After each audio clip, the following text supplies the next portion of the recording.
Saya yakin beliau sudah sangat paham tentang bangsa ini dan sudah sangat paham berbagai masalah yang dihadapi bangsa ini, khususnya berbagai persoalan korupsi yang beliau sering sampaikan. Beliau bagaimana mengatasi masalah korupsi yang semakin masif, dan itu berulang-ulang beliau sampaikan. Yang kemudian beliau juga menyampaikan kekayaan Indonesia yang mengalir keluar, itu juga bagian dari komitmen beliau.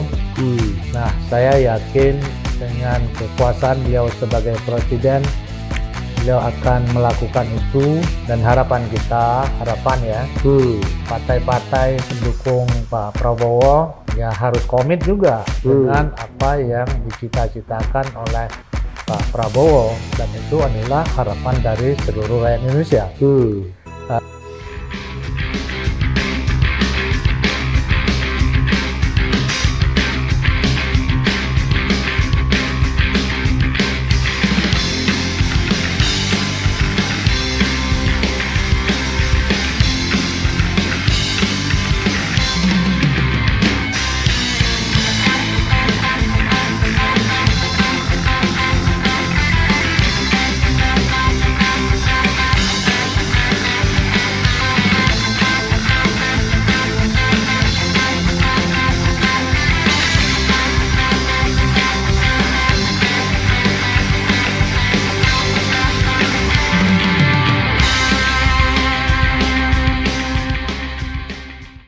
Jadi beliau ini ketua DPR tahun 2009-2014 ya, Pak Marzuki.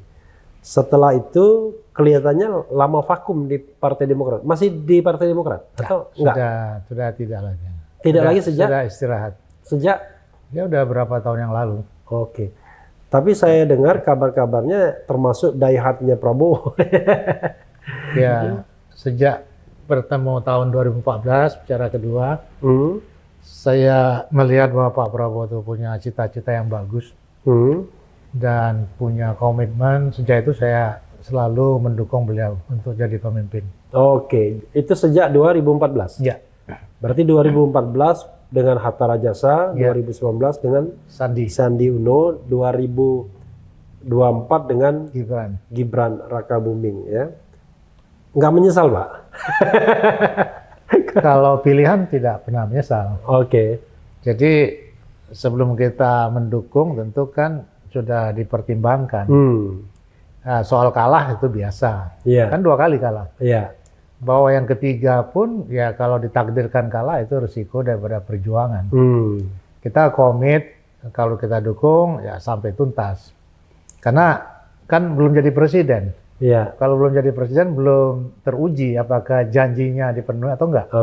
Jadi beliau berjanji, janjinya bagus untuk rakyat, dan kita lihat nanti di 2024. 2024, 2029. Iya, sampai 2029. Kenapa? Karena 2 kali pemilu kalah kan, artinya janjinya kan nggak bisa direalisasikan.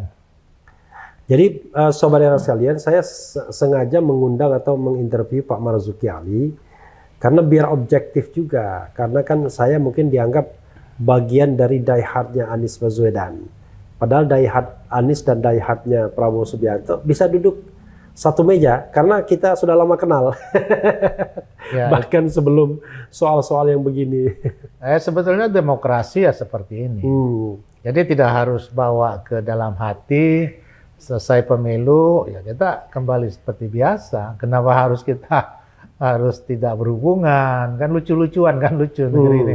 Kadang-kadang orang sudah pilkada nggak teguran lagi, kan lucu ini.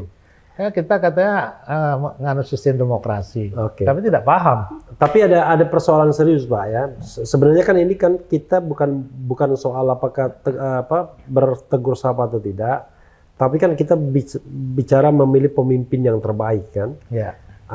Karena itu ini kan pertaruhannya republik. Kalau salah memilih pemimpin, ya seperti sekarang ini, ya saya frankly speaking Pak ya, saya pikir kita salah pilih pemimpin selama 10 tahun terakhir. Ya, utang luar negeri, utang pemerintah 8.000 triliun, kemudian pertumbuhan ekonomi di bawah yang ditargetkan, kemiskinan itu juga begitu, demokratisasi juga rendah, Jadi segala aspek turun, termasuk HDI dan lain sebagainya. Nah, pertanyaannya adalah, kalau dari sisi saya terus terang pesimis dengan pemerintahan yang baru nanti yang terbentuk. Pertama, dia mewarisi infrastruktur politik, ekonomi, hukum yang tidak sedang baik-baik saja, dan itu butuh nyali, butuh keberanian, butuh resources untuk mengatasi dan memajukannya.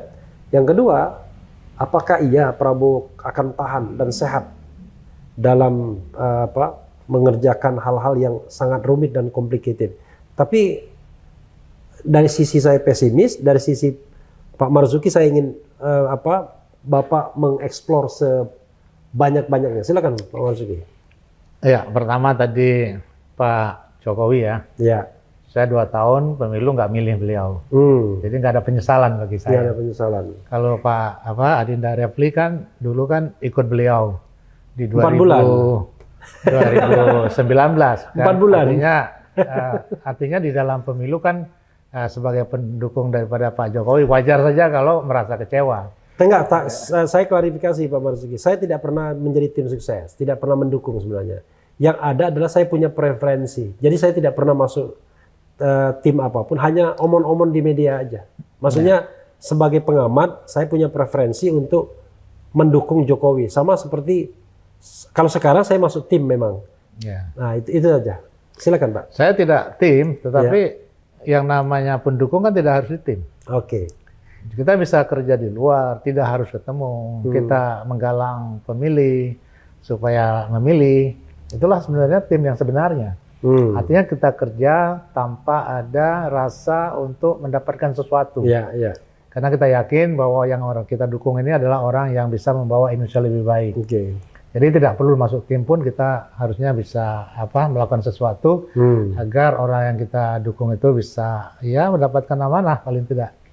Nah, terkait Pak Prabowo, pertama saya yakin beliau akan komit dengan apa yang dia sampaikan. Itu dulu. Bahwa beliau berjanji dan beliau sering mengucapkan janji-janjinya, dan saya yakin beliau akan komit dengan janji-janjinya. Yang pertama. Yang kedua, saya yakin beliau sudah sangat paham tentang bangsa ini dan sudah sangat paham berbagai masalah yang dihadapi bangsa ini, khususnya berbagai persoalan korupsi yang beliau sering sampaikan, beliau bagaimana mengatasi masalah korupsi yang semakin masif, dan itu berulang-ulang beliau sampaikan. Yang kemudian beliau juga menyampaikan kekayaan Indonesia yang mengalir keluar. Itu juga bagian dari komitmen beliau. Nah, saya yakin dengan kekuasaan beliau sebagai presiden, beliau akan melakukan itu. Dan harapan kita, partai-partai pendukung Pak Prabowo ya harus komit juga dengan apa yang dicita-citakan oleh Pak Prabowo, dan itu adalah harapan dari seluruh rakyat Indonesia. Kita harapkan partai-partai politik tidak mementingkan kepentingan partai, tetapi tatkala mereka bergabung mendukung Pak Prabowo, artinya mendukung program-program Pak Prabowo. Kalau mendukung program-program Pak Prabowo, artinya mereka akan mendukung apapun yang akan dikerjakan, akan dilakukan oleh Pak Prabowo dalam masa pemerintahannya. Itu harapannya. Walaupun harapan ini sebenarnya harapan yang kadangkala kita katakan sesuatu yang agak pesimis ya. Karena kita tahu kondisi kalau pesimis partai. Saya kondisi partai kita, kondisi partai. Bukannya masalahnya Pak Prabowo. Tapi kondisi partai kita ini yang sampai sekarang yang memang harus dilakukan reformasi. Nah, itu yang pertama. Yang kedua, ya nanti ini harusnya pemilu kada ini sudah harusnya dilakukan juga langkah-langkah supaya pemilu kada itu tidak mahal. Kalau pemilu kada mahal, maka mau nggak mau, suka nggak suka, pasti mereka akan terjerat dalam kasus-kasus korupsi. pasti akan berusaha untuk mengembalikan dana yang mereka telah keluarkan. Itu udah norma, orang keluar banyak dan walaupun niatnya untuk mengabdi, walaupun ya, tanda kutip niatnya untuk mengabdi, tetapi kalau modal yang dikeluarkan banyak, tentu kan harus mengembalikan modal. Nah, tidak mungkin kan modal itu dikeluarkan dari kantongnya sendiri. Nah, pasti ada sponsor dan sebagainya. Nah, ini yang kita agak khawatirkan ya, karena sistem pemilu kita yang sangat high cost, di mana untuk mendapat dukungan partai saja harus sudah keluar uang miliaran, untuk mendapatkan suara juga harus keluarkan uang miliaran, untuk lain-lain sebagai juga harus mengeluarkan demikian banyak biaya. Maka dana yang dikeluarkan itu sangat signifikan dan itu justru akan mempengaruhi pada saat mereka nanti berkuasa. Ini realita yang kita hadapi. Makanya kondisi ini kan akan dihadapi oleh Pak Prabowo pada saat nanti memimpin. Bagaimana beliau untuk mengawasi pemerintah-pemerintah daerah agar dana yang dialokasikan itu betul-betul digunakan untuk rakyat.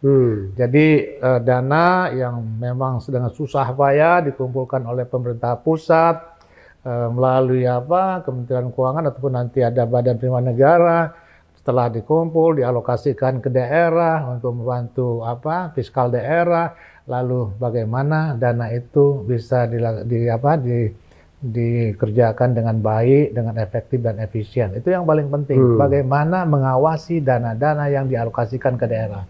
Itu yang berat. Karena mayoritas dana itu akan dibagikan ke daerah. Jadi nggak gampang. Kalau kita bicara mengenai ini, Kanda ya, Kanda paham betul mengenai manajemen ya. Kalau kita bicara tentang SWOT misalnya ya.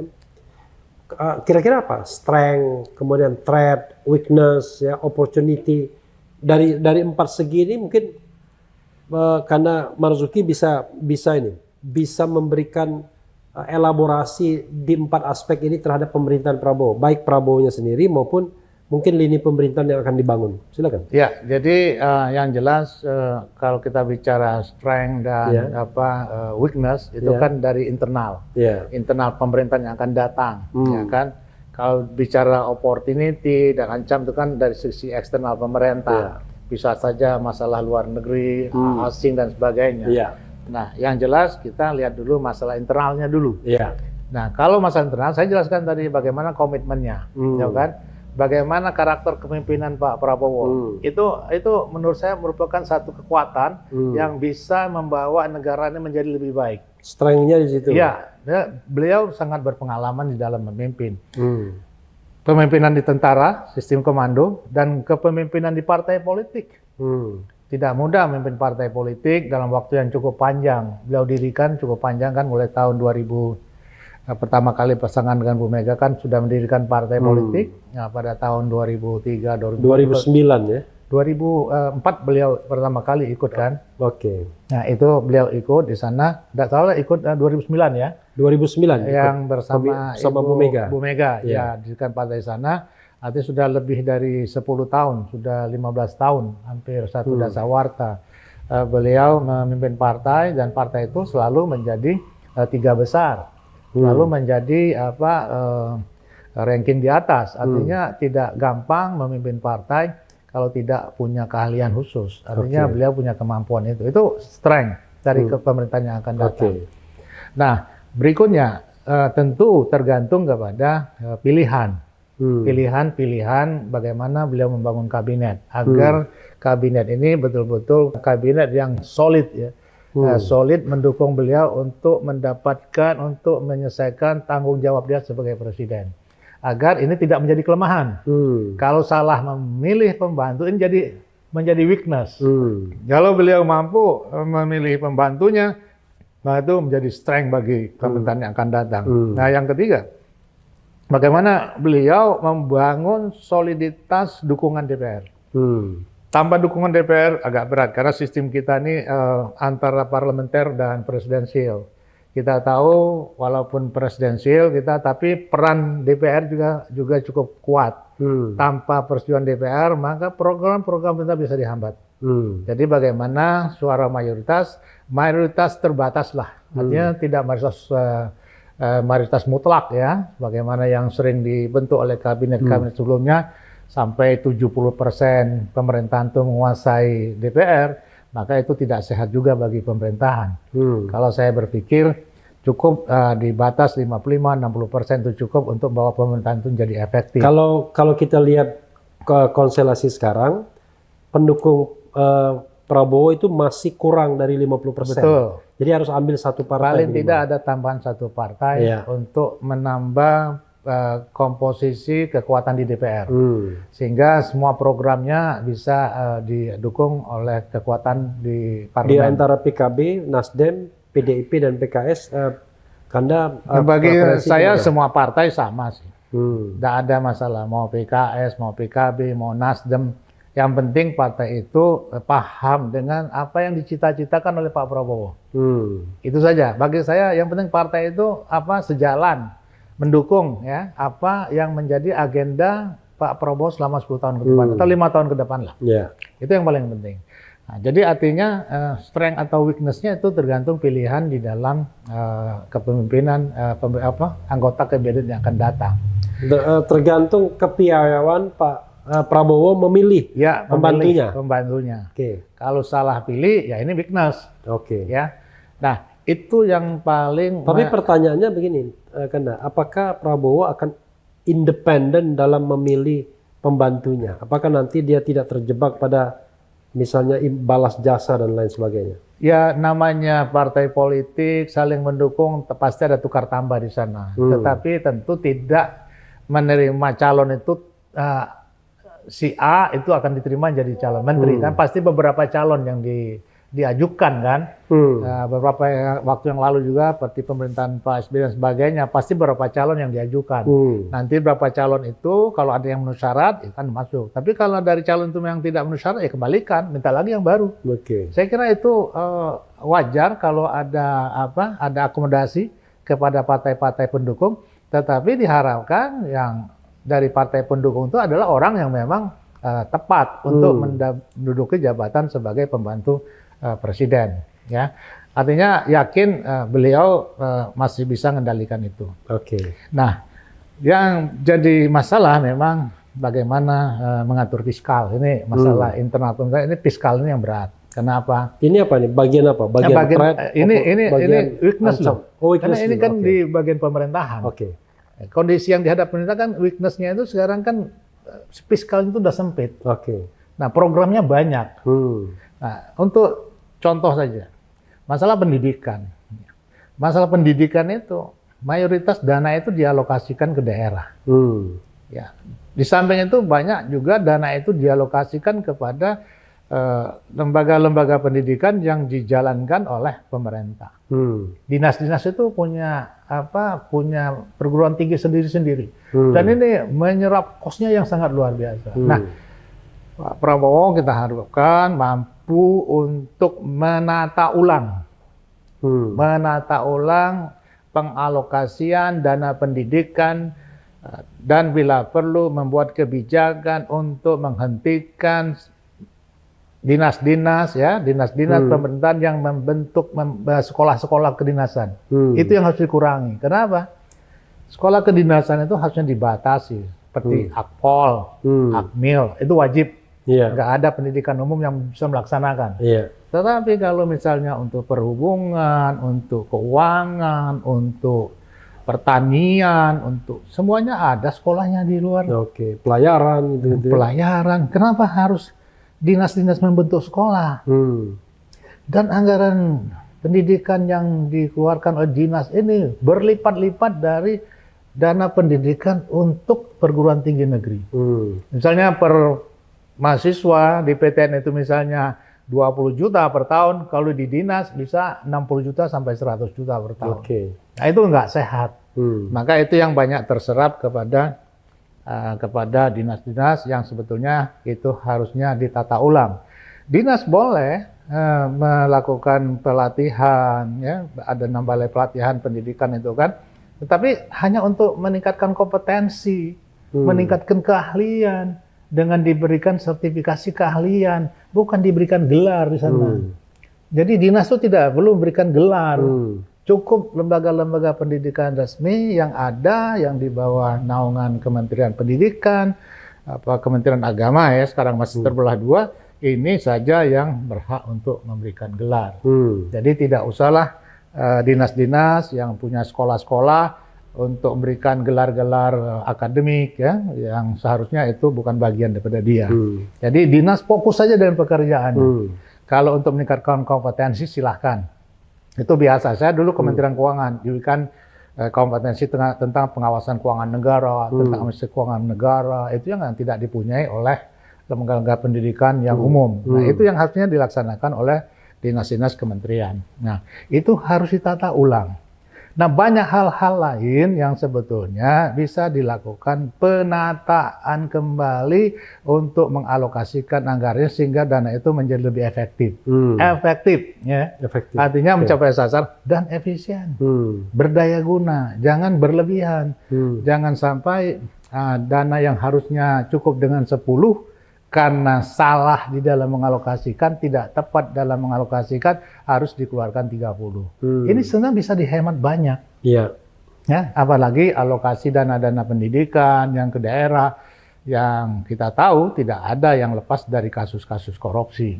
Nah, ini bagaimana mengatasi masalah ini, sehingga dana pendidikan itu betul-betul digunakan untuk kepentingan pendidikan, bukan untuk kepentingan di luar pendidikan. Ini hanya satu sisi bicara pendidikan, apalagi bicara yang lain-lain. Nah, kalau ini bisa ditata ulang, maka sesuatu yang tadinya dianggap kelemahan dari sisi fiskal pada saat ini pemerintahan, maka itu bisa akan sedikit mengurangi beban pemerintah untuk menjalankan program-program Pak Prabowo yang memerlukan dana yang cukup besar. Di samping ya usaha-usaha untuk meningkatkan pendapatan melalui berbagai cara seperti yang dilakukan, pengelolaan bahan mentah menjadi bahan jadi ekspornya bahan jadi, tidak lagi ekspor bahan mentah dan sebagainya, itu tetap dilakukan.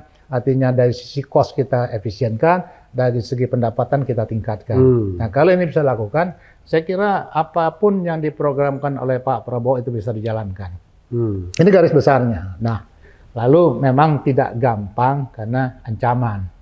Ancaman ini ya ancaman dari luar, ancaman dari dalam. Ancaman dari dalam ini kita tahu masih banyak kelompok-kelompok yang anti toleransi, anti Pancasila dan sebagainya. Yang ini susah untuk kita menjadi kuat untuk artinya memperkuat NKRI kita. Ini masih banyak ini kejadian. Nah, bagaimana yang sekarang BPIP bekerja untuk mensosialisasikan Pancasila itu betul-betul dikerjakan secara baik dan secara efektif. Bukan seperti sekarang ya, mohon maaf, saya kenal, ya itu tidak ada program yang jelas dari BPIP itu sendiri. Lebih banyak daripada acara-acara seremonial. Nah, itu kalau itu ditata betul-betul sehingga anak-anak kita, ya pendidikan kita itu betul-betul akan menghasilkan anak-anak yang artinya paham tentang NKRI, paham tentang kebangsaan, paham tentang negara kesatuan, paham tentang perbedaan dan sebagainya. Nah, ini yang harus terus, ini yang paling berat loh. Ini yang paling berat. Kenapa? Ini banyak infiltrasi dari luar, banyak pengaruh-pengaruh luar, apalagi anak-anak kita banyak yang sekolah di luar, yang dapat pemahaman-pemahaman yang sebetulnya itu tidak baik untuk NKRI. Itu yang berikutnya, tidak gampang juga berhadapan dengan negara-negara kuat seperti Cina, Amerika dan sebagainya. Nah, ini kita harus mampu bermain. Saya kira Pak Prabowo sangat lihai ya, sangat piawai kalau bilang sekarang, bukan lihai, piawai dalam menghadapi persoalan-persoalan ancaman-ancaman dari asing. Ini yang harus diselesaikan, artinya dihadapi dengan cara baik supaya kita tidak jadi musuh bersama. Kalau bisa kita menjadi kawan bersama. Cina berteman, Amerika berteman, artinya dengan kedua kekuatan ini kita punya peluang ke Cina, kita punya peluang ke Amerika, ini sesuatu yang baik untuk NKRI.